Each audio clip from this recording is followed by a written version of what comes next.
Hello students, how are you? कैसे हैं आप? मैं सुनील आनंद सर आप लोग से क्लास 8th हिस्ट्री के चैप्टर 11 की चर्चा कर रहा हूं। और हम यहाँ पर राइज ऑफ इंडियन नेशनलिज्म इस चैप्टर को पढ़ रहे हैं। इसका फर्स्ट पार्ट हम अपलोड कर चुके हैं। अगर आप उसे नहीं देखें तो आप उसे भी जा कर के देख लें। और ये इसका सेकेंड और फाइनल पार्ट होगा।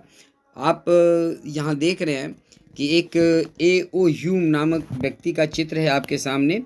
ये एलन ऑक्टेवियो ह्यूम हैं और इन्हें भारतीय राष्ट्रीय कांग्रेस की स्थापना का श्रेय दिया जाता है। पहली पार्ट में समझा चुके हैं, आपको बता चुके हैं कि बहुत सारे कारण रहे जिसके कारण लोगों में अंग्रेज़ों के प्रति काफ़ी सारे नफ़रत का भाव था।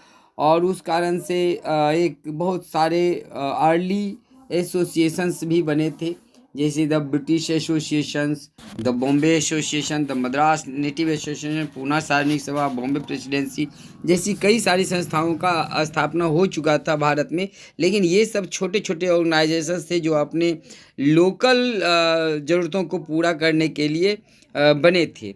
ऐसी कोई संस्था नहीं थी जो पूरे भारत के भारतीय लोगों का प्रतिनिधित्व करे और भारत के लोगों की समस्याओं को अंग्रेज़ों के सामने प्रस्तुत कर सके। ऐसा पहला प्रयास जो किया गया था वो सुरेंद्र नाथ बनर्जी के द्वारा किया गया था। यहाँ आप देख सकते हैं सुरेंद्र नाथ बनर्जी ने एक ऑल इंडिया नेशनल कॉन्फ्रेंस की स्थापना 1883 ईस्वी में कलकत्ता में की थी। इसके ठीक 2 वर्ष बाद एक दूसरी और सबसे प्रमुख राष्ट्रीय एसोसिएशन, जिसे इंडियन नेशनल कांग्रेस कहते हैं, उसकी स्थापना सर A.O. ह्यूम के द्वारा मुंबई में की गई। हम इसी भारतीय राष्ट्रीय कांग्रेस के बारे में आपसे आज चर्चा करने वाले हैं। यह हैं एलन ऑक्टेवियन ह्यूम, जिन्हें भारतीय राष्ट्रीय कांग्रेस का पिता या जनक भी कहा जाता है।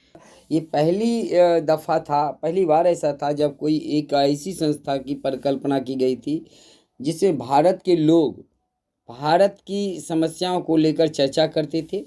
और इसके लिए जो पहली बैठक ऑर्गेनाइज की गई और 28 से 30 दिसंबर 1885 ईस्वी में गोकुलदास तेजपाल संस्कृत कॉलेज में ये इस संस्था की बैठक बुलाई गई थी। और इसमें कुल 72 डेलीगेट्स ने पार्टिसिपेट किया था, जिनमें से महत्वपूर्ण लीडर में से W.C. बनर्जी, फिरोज शाह मेहता, दादा भाई नौरोजी, बदरुद्दीन तैयब जी, S. सुब्रमण्यम अय्यर, दिनसौ वाचा, काशीनाथ त्र्यंबकम तैलंग और रहमतुल्लाह सयानी जैसे लोग शामिल थे। इसके बाद तो हर साल इसकी बैठक होने लगी और हर अधिवेशन में अलग अलग लोग अध्यक्ष बनते थे। ये जो एसोसिएशन थी, इसके मुख्य उद्देश्य था भारतीय राष्ट्रीय कांग्रेस का। पहला जो इसका उद्देश्य था कि to create a plan for demanding concession from the British government. British government से कंसेशन यानी सहूलियतें हासिल करना इसका एक उद्देश्य था। दूसरा उद्देश्य था कि to make the difference from different India came together and different part of India came together and discuss related to India. भारत के अलग अलग हिस्सों में रहने वाले लोग एक साथ आएँ और भारत से संबंधित मुद्दों पर डिस्कस करें। यहाँ दादा भाई नौरोजी का एक दिया गया है। तो दादा भाई नौरोजी कैसे व्यक्ति थे जो बाद में कुछ किताबें लिखी। ब्रिटिश ईस्ट इंडिया एसोसिएशन की स्थापना जिन्होंने इंग्लैंड में की थी, और एक किताब लिखा था जिसका नाम था poverty and un British rule in India. इस किताब में दादा भाई नौरोजी ने जो इकोनॉमिक एक्सप्लॉयटेशन हो रहा था भारत का, उसके बारे में लिखा था। जब 1885 ईस्वी में कांग्रेस की स्थापना हुई, उसके बाद हर साल कांग्रेस का अधिवेशन होता रहा। इस अधिवेशन में जो प्रस्ताव पारित होता था उसको लेकर के अंग्रेज के पास जाते थे, और अंग्रेज सरकार जो थी उस पर शुरू में तो सहानुभूतिपूर्वक विचार होता था। लेकिन जब कुछ साल के बाद अंग्रेज सरकार का नाराज़गी कुछ बढ़ती गई और इनके जो प्रपोजल होते थे उसको सरकार ने बार बार रिजेक्ट करना शुरू कर दिया। ऐसी स्थिति होती थी कि ये लोग कांग्रेस के लोग अपना प्रपोजल लेकर के जाते थे डिमांड्स के, और उस लिस्ट को अंग्रेज गवर्नमेंट के द्वारा डस्टबिन में फेंक दिया जाता था, उस पर कोई कार्रवाई नहीं होती थी, जिससे कांग्रेस के एक घड़े में सरकार के प्रति असंतोष फैल रहा था। और इस तरह से कांग्रेस में ही दो घड़े बन गए। एक थे मॉडरेट उदारवादी लोग जो थे, उनमें से सुरेंद्र नाथ बनर्जी, उमेश चंद्र बनर्जी, फिरोज शाह मेहता, गोपाल कृष्ण गोखले, दादा भाई नौरोजी, ये सब उदारवादी नेता थे जिनका अंग्रेज़ों के मनसाहत पर विश्वास था।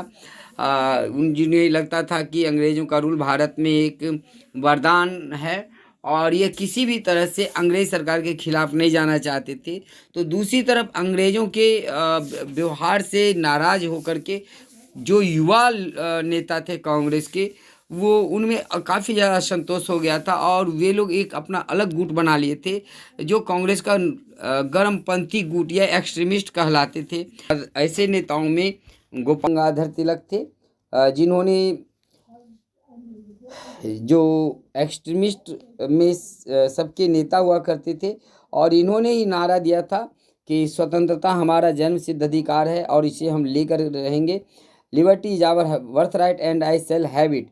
इसी के कारण अंग्रेज भारत में अशांति का जनक भी कहते थे और इन्हें जेल भी जाना पड़ा। इनको गिरफ्तार करके मांडले जेल में रखा गया था। तो इस तरह काफ़ी विद्वान आप इनके बारे में सुने होंगे कि महाराष्ट्र में जो गणपति पूजन शुरू हुआ था एक सामूहिक रूप से, उसका शुरुआत ये बाल गंगाधर तिलक ने ही की थी। इनके साथ साथ कुछ और भी नेता थे, जैसे ये बिपिन चंद्र पाल थे, ये एक्सट्रीमिस्ट थे, स्वतंत्रता सेनानी थे। और लाल बाल पान में से ये बाल गंगाधर तिलक दूसरे प्रमुख नेता थे। इनके अलावा एक लाला लाजपत राय थे, वह भी कांग्रेस पार्टी के गर्म दल के नेता माने जाते थे। लाला लाजपत राय भी कांग्रेस के गर्म दल के नेता माने जाते थे। दादा भाई Naoroji,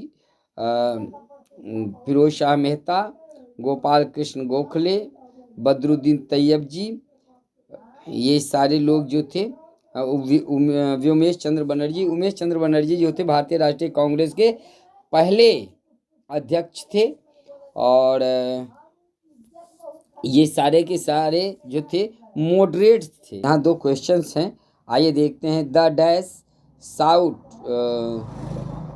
trial of European and British people by Indian जजेज।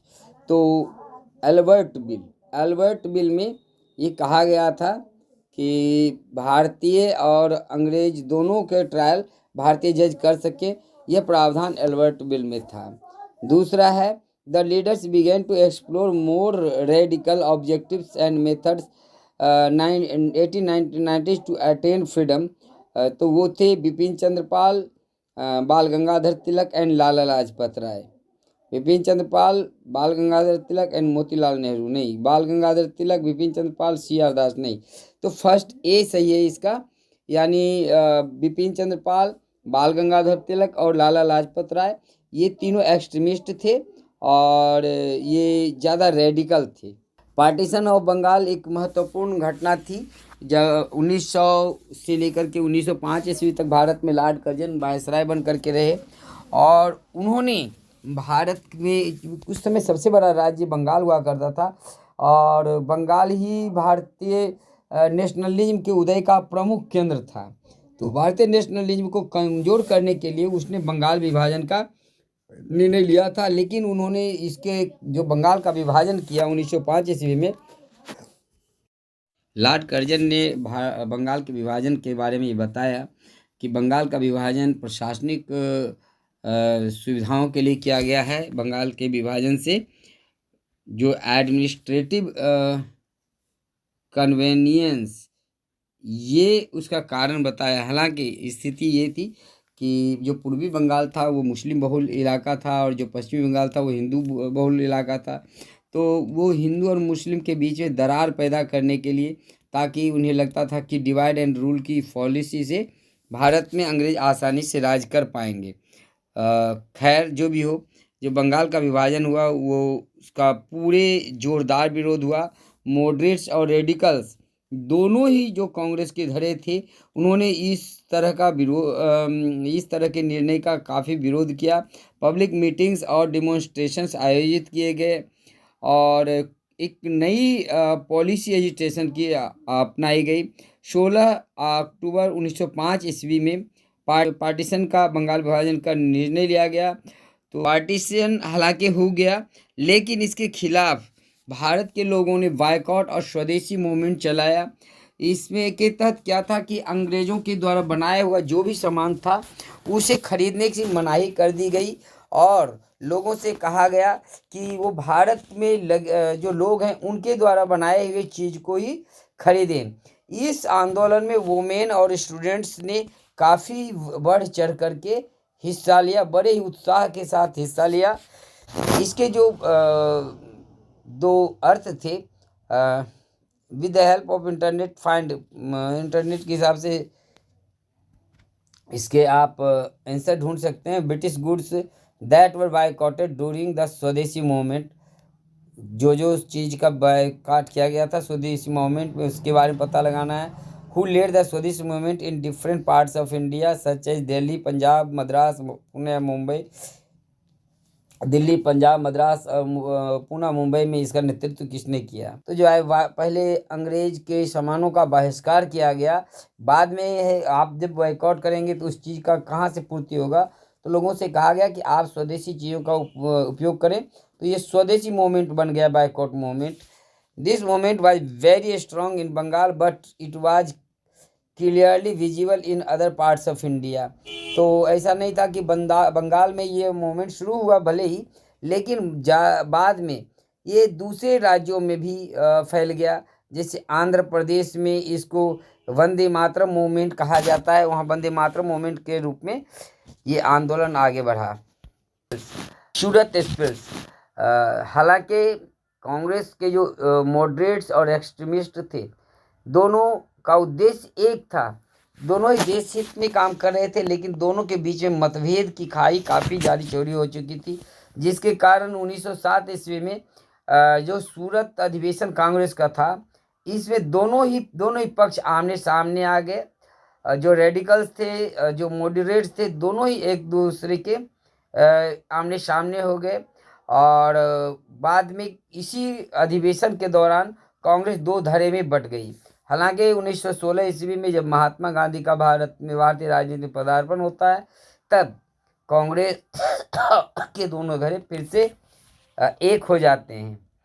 Congress Indian council act 99, Morley Minto सुधार।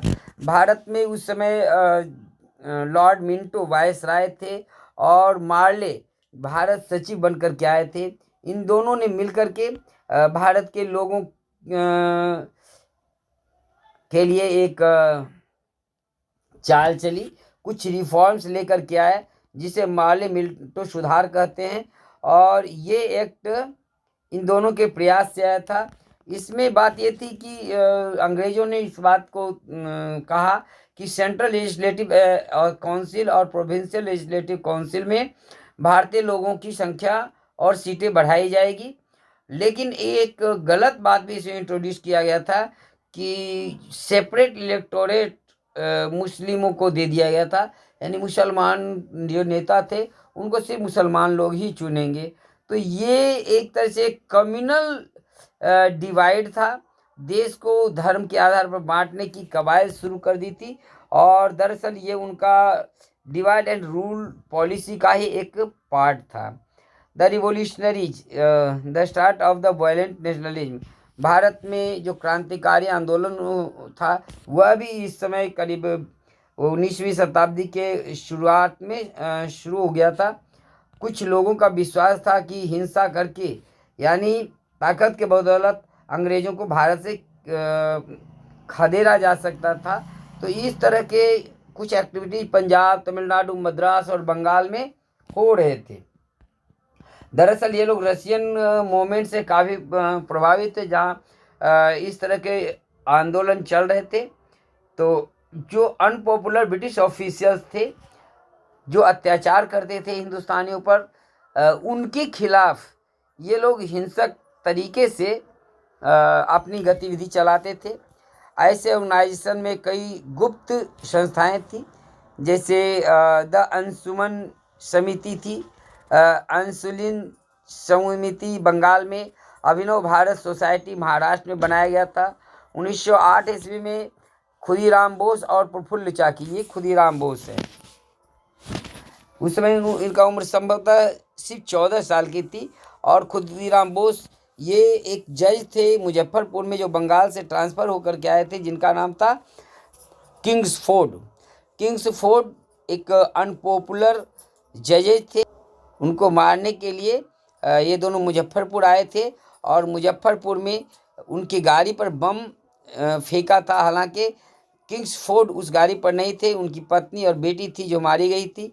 बाद में प्रफुल्ल चाकी आरा के स्टेशन पर खुद अपनी गोली से अपने को आपको उड़ा लिए और खुदीराम बोस पकड़े गए, जिन्हें बाद में फांसी दे दी गई थी। इस तरह से कुछ और भी प्रोमिनेंट रिवोल्यूशनरी थे, जिसमें से वी.डी. सावरकर थे, अजीत सिंह थे, मैडम भिकाजी कामा, श्याम जी कृष्ण वर्मा। ये सब भारत से बाहर रह कर के विदेशों में अंग्रेजों के खिलाफ अपना रिवोल्यूशनरी एक्टिविटी चला रहे थे। 1913 ईस्वी में अमेरिका और कनाडा में एक गदर पार्टी की स्थापना की गई थी और एक पत्रिका वे लोग निकालते थे गदर के नाम से, उर्दू और पंजाबी में। लाला हरदयाल और सोहन सिंह इस गदर पार्टी के प्रमुख लीडर्स थे। Muslim League, the British had always wanted to break the unity of Indian and Muslims. They experimented in the partition of Bengal by dividing both the communities. The policy came to be known as the divide and rule policy.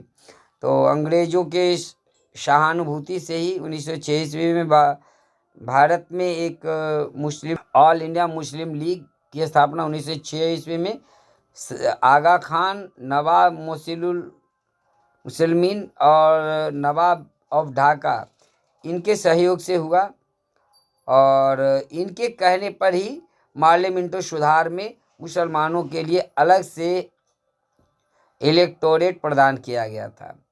The first world war and the Indian national movement, 1914 ईस्वी में first world war हुआ था। इस first world war में अंग्रेजों ने भारत को भी शामिल कर लिया था और हालांकि कांग्रेस ने इस वर्ल्ड वार में अंग्रेजों का सहयोग किया था, लेकिन उसके बाद क्या हुआ जो आप आगे पढ़ेंगे, जालियांवाला नरसंहार हुआ, रॉलेट एक्ट आया, जिसने भारतीय राष्ट्रीय आंदोलन को एक अलग दिशा दे दी। इसी बीच में सरदार बाल गंगाधर तिलक और एनी बेसेंट ने भारत में होम रूल लीग और होम रूल मूवमेंट चलाया। बाद में ये कांग्रेस में फिर से मिल गए। तो इस तरह से आज हम भारतीय राष्ट्रीय कांग्रेस की स्थापना से लेकर के जो first phase of the national movement था उसको इस चैप्टर में हमने कवर किया है। आपको ये वीडियो कैसा लगा आप अपनी राय अवश्य दें और अगर कोई सवाल हो तो आप कमेंट बॉक्स में पूछें। ये वीडियो को लाइक करें, सब्सक्राइब करें, अपने दोस्तों के बीच में भेजें। Thank you for watching.